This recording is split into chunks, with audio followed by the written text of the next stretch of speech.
ডিসিপ্লিনের মধ্যে সাঁতার নেই। আমরা বিগত যেগুলোতে দেখেছি যে এই ধরনের গেমসে সচরাচর সাঁতারকে প্রাধান্য দেওয়া হয় বেশি। এবার এটা কেন? আপনি কি তাদেরকে এক্সপ্লেইন করতে পারেননি যে সাঁতার থেকে এই গেমস থেকে আমরা পদক পেতে পারি?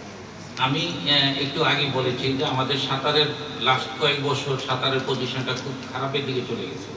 আমাদের যে টাইমিং ছিল আমরা সেই টাইমিংও হারিয়ে ফেলেছি। আগে কিন্তু যে কোনো যখনই আমরা কোনো টুর্নামেন্ট হতো সেখানে সাঁতারের একটা পদক আশা করতাম, কিন্তু বাট বিগত দিনের কর্মকাণ্ডের কারণে হোক বা আমাদের গাফিলতির কারণে হোক আমরা সাঁতারটাকে অনেক নিচে নিয়ে গেছি, যার কারণে সাঁতারের পদক পাবে এই আশাটা করতে পারছি না।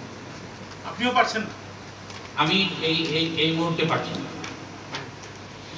রাহিন ভাই, যেহেতু আপনার জাপানি কোচ আসছেন এবং যদি এসি গেমস হয়, যদিও মিশরীয় কোচ আসছেন, যদি এসি গেমস হয় তাহলে সেক্ষেত্রে আপনারা সেখানে কি আশা করতে পারেন? একসময় তো সাঁতারই ছিল আমাদের মানে সাফ গেমসে বা এসি গেমসে স্বর্ণ জয়ের সবচেয়ে বড় মাধ্যম, সেটা কি আশা করতে পারেন আপনারা? আমরা আসলে দায়িত্ব নিয়েছি শুধু বসে থাকার জন্য না, আমরা আমাদের চিন্তা চেতনার মধ্যে আছে যে আমরা কিভাবে স্বর্ণ আবার ফিরে আনব। তো সেই দৃষ্টিকোণ থেকে আমরা প্র্যাকটিসটা করে যাচ্ছি। যদি আমার ওই রকম অ্যাবিলিটি হয়ে যায় আমি অবশ্যই যাওয়ার আগে, যদি এসএ গেমস হয় যাওয়ার আগে আপনাদেরকে আমি ইনশাল্লাহ এইভাবেই সেই প্রেস কনফারেন্সে আমি ঘোষণা দিয়ে যাব।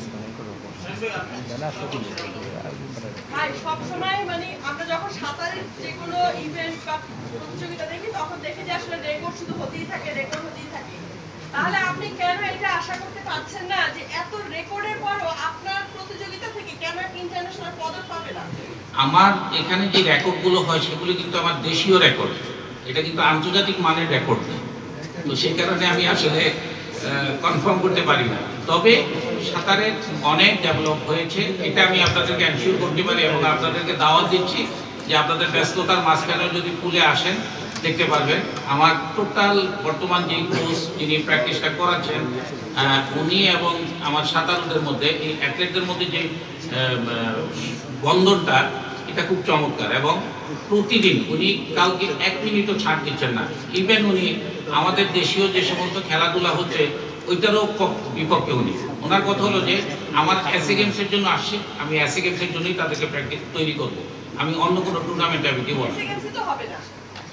এখন এটা কর্তৃপক্ষের ব্যাপার, ওইটা তার আমি বলতে পারবো না যে এসএ গেমস হবে কি হবে না। আমি একটু আপনার সাথে যদি এসএ গেমস হয় আপনার মানে কতগুলো পদক পাওয়ার আশা আছে? কারণ সর্বোচ্চ আমরা জানি যে বর্তমানে পেয়েছি হয়ে গেছে, এর চেয়ে বেশি খুব নেই আমাদের।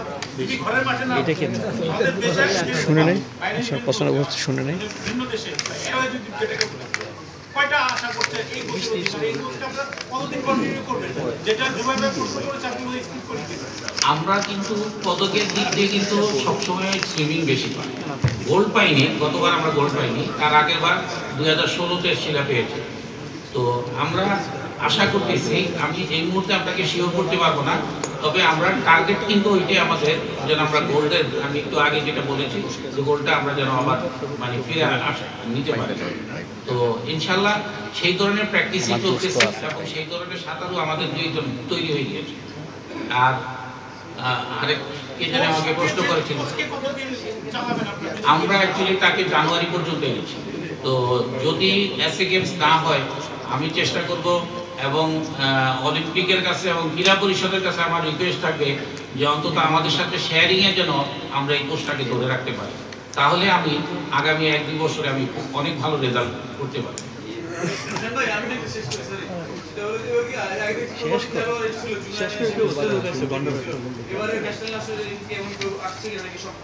না, এবার একদম সব দেশীয়, বাইরে কেউ নেই। থ্যাংক ইউ ভাই।